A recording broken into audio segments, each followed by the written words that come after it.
continuando a nossa série sobre hábitos e técnicas de estudo, vamos começar a falar sobre uma técnica muito utilizada pela maioria dos estudantes, que é ler e sublinhar. Só que ao mesmo tempo que é uma técnica muito utilizada, não é uma técnica muito eficiente de estudo pelas comprovações científicas, porque ela, isolada, somente ler e sublinhar, não significa um processo de aprendizagem que tenha sido construído. Então a gente precisa associar outras estratégias, outras técnicas a essa forma de estudar.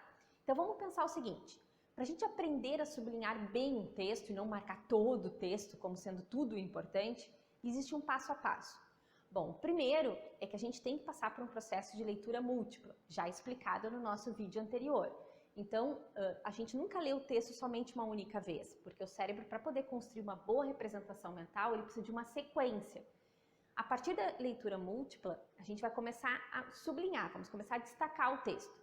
Mas a gente não vai usar somente o sublinhar, a gente vai criar algumas estratégias. A gente vai usar setas, nós podemos usar círculos, para identificar informações em graus diferentes. Então, quando uma informação é uma palavra que é um conceito-chave, quando a informação é uma palavra que tu não conhece, cada uma vai ter um significado, um símbolo diferente. Além disso, depois que a gente ler o texto, depois que a gente sublinhar esse texto, a gente vai fazer uma pequena anotação de 5 pontos, ideias principais que aquele texto que eu acabei de ler e acabei de sublinhar. Só ler e só sublinhar não tem uma eficiência para aprendizagem tão significativa, lembrem disso.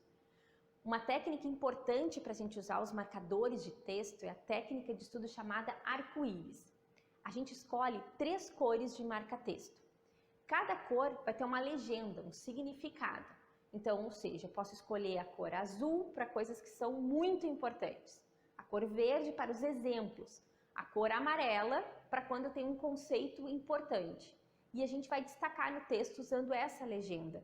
E aí cada um cria da sua forma de estudar. Mas é importante que se tenha por trás essa legenda para dar um significado no que eu estou sublinhando. Isso é ter uma forma mais ativa de estudo, mais consciente, certo? Então, como eu comentei com você, só ler e sublinhar não garante total aprendizagem. Então a gente precisa associar algumas técnicas a elas. É importante sim criar resumos, mas a gente tem que pensar que a melhor forma de resumo não é copiar. A gente precisa transcrever com as palavras, com as nossas palavras. Não fazer uma cópia, porque se a gente só copiar, a gente vai estar mais treinando letra do que um processo de aprendizagem significativo. A melhor estratégia que a gente tem comprovada cientificamente é o uso de mapas mentais. Mapas mentais, existem inclusive aplicativos que podem potencializar essa forma de relação de criar os mapas mentais. Elas são uma das estratégias mais benéficas para a nossa memória. Isso vai nos ajudar no momento que nós precisarmos resgatar a informação, a gente ter melhor acesso. Assim como a gente não só ler e reler. Existe uma técnica chamada de recordação ativa. Essa técnica, ela ajuda na memória de longo prazo. Então, ao invés de eu ler e depois só reler, eu vou ler e relembrar. Então, eu leio o texto ou as informações que eu destaquei, vou fechar e eu vou falar de novo com as minhas próprias palavras, o que eu acabei de lembrar do que eu acabei de estudar, do que eu acabei de ler.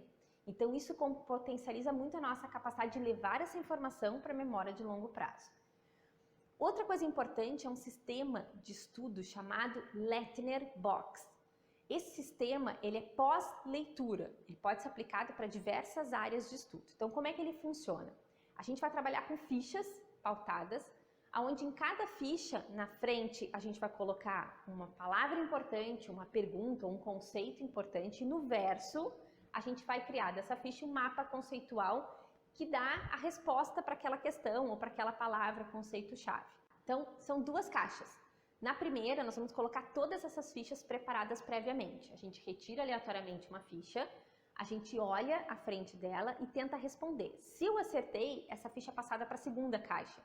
E se eu errar, ela volta para essa caixa número 1 de novo. Essa estratégia é uma das mais potencializadoras de memória, porque não adianta a gente decorar a informação, a gente precisa compreender. E o processo do Leitner Box auxilia muito nessa capacidade cognitiva.